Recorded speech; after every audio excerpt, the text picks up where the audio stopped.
The legendary 1983 Cricket World Cup, India's first World Cup victory. A moment in sporting history that can never be forgotten. How much do we really know about it though? Stick around and find out.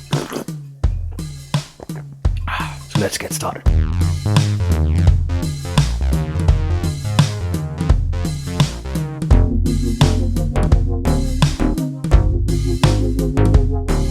At first glance, you'll be thinking, is this yet another Bollywood sports drama?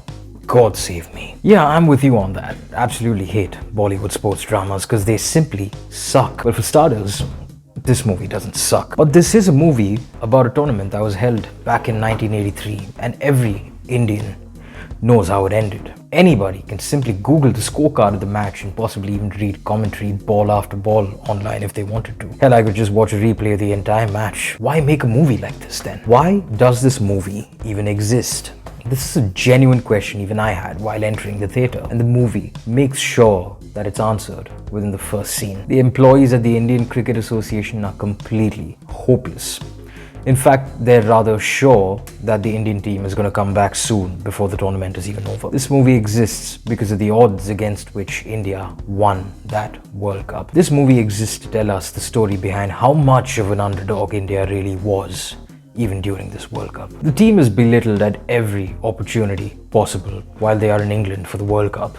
The press, the administration, the commentators. This Indian team has fought an impossible mental battle to pretty much prove the entire cricketing world wrong and snatch a freaking World Cup victory. This is why this movie exists. The team is a very important aspect of such a movie, and therefore the casting is very, very important. Not only the casting, but also understanding the characters of each key player in the team and understanding how or why they contributed to the unprecedented victory at the beginning of the tournament and eventually at Lord's during the final. The casting of actors in this movie is absolute perfection.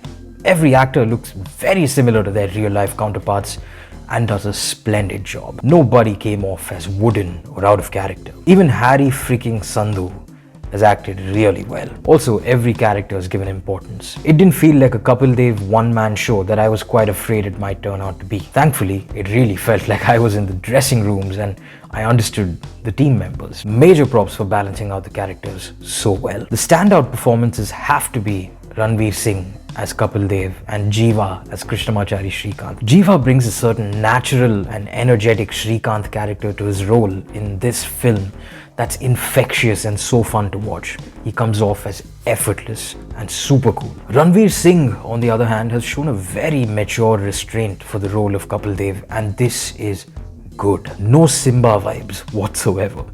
No Alauddin Khilji vibes whatsoever. Restrained like Murad from Gully Boy, but not depressed and angry. You forget all Ranveer's from previous roles when you watch him here. I truly have to say, with this performance, he's really proven what a versatile actor he is. His efforts in literally living with Kapil Dev and learning about him, his methodical approach to this role has really paid off spectacularly. Not a hint of overacting. He does most of his work through his facial expressions. He's not a perfect leader. He doesn't know how to make speeches and command his team step by step to victory. He's the kind of leader that inspires simply by leading by example on the field during a match. Ranveer Singh has done this so much better than I expected him to do. He will remain as Kapil Dev in your heads after watching this movie for a really long time. The pacing in this movie was quite well handled and I didn't find any dull moments. Also, the occasional comedy between teammates in this movie actually works and isn't overdone that much. I was afraid that the West Indian team may be demonized in an attempt to elevate our Indian team in our eyes. Thankfully, this was not the case. However, the West Indian crowd cheering at Lord's during the final was sort of vilified, and so was the English cricket fans crowd after the India versus England semi-final match that India won. I wasn't a big fan of this. I also anticipated Deepika Padukone's inclusion to be trashy and a desperate attempt to milk some extra publicity. I was super glad to be wrong about that. Her inclusion in the movie is short and sweet and apt. She turns out to be a much needed breather in this movie that's otherwise filled with so much cricket and so much masculine energy. Let's actually get to how the game itself is shot in this movie. If you've seen my Tufan review, you'll know exactly how much I hate shoddy sports camera work, especially in a sports drama. Tufan sucked ass. 83 is better than I expected it to be, but it still sucked for me in terms of the sports portrayal. For the amount of time the movie spends in showing us actual matches happening, which is almost like 70% of the movie, it could have been better. Every edge catch looks the same. Every run out is the same.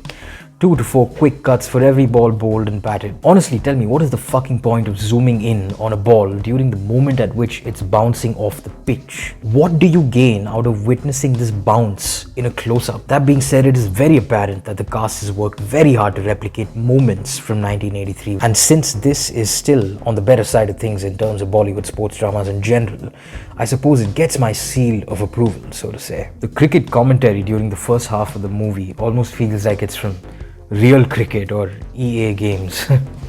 Electronic Arts, that is. Repetitive and unimaginative. It gets slightly less repetitive in the second half of the movie, but still very unimaginative. When you've cast Boman Irani, a man with an awesome voice, I feel this movie missed a lovely opportunity to wow us with the commentary and the commentator itself. Kabir Khan tries to make a point of how much of an emotion cricket is in India by showing us snippets of people fighting in the borders, listening to the radio for cricket commentary, literally while they're taking fire. I found this to be borderline comical and a half-handed attempt that was just shoddy. It should have either been elaborated way more to make it sink into the audience, or it simply shouldn't have been included. Also, the Hindu-Muslim India-Pakistan relationships are kind of attempted to be milked as much as possible. The movie suffers a drop in quality during moments like these where the typical Bollywood Deshbhakti tropes are laid out on us. That being said, Kabir Khan leaves you in tears before the interval. I cried. Let's be honest.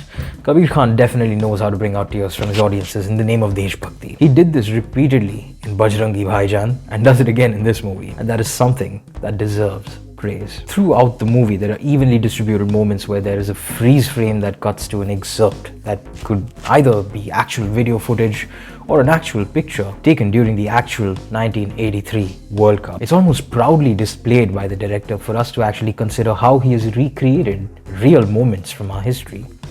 This elicits such a beautiful sense of nostalgia whenever it happens in the film. The movie is filled with so much cricket. Like I mentioned earlier, it felt like 70% of the movie was literally on the field playing cricket. This means if you don't know the sport, this movie is not for you at all.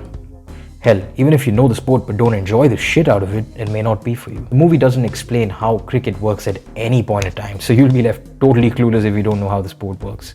And if you simply don't enjoy the sport, well, don't watch this movie because you may walk out with a headache. This is a movie aimed at a cricket fan only. But what I expected this movie may turn out to be, I have to say it exceeded my expectations.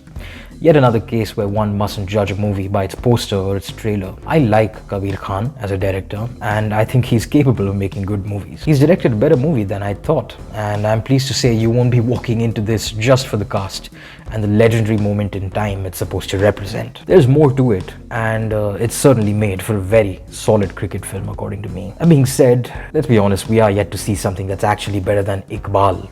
And that's not to throw shade at 83. That's simply how good of a movie Iqbal was. Thank you so much for watching this review. And if you think you'll watch another review of mine, hit the subscribe button and have a nice day. See ya.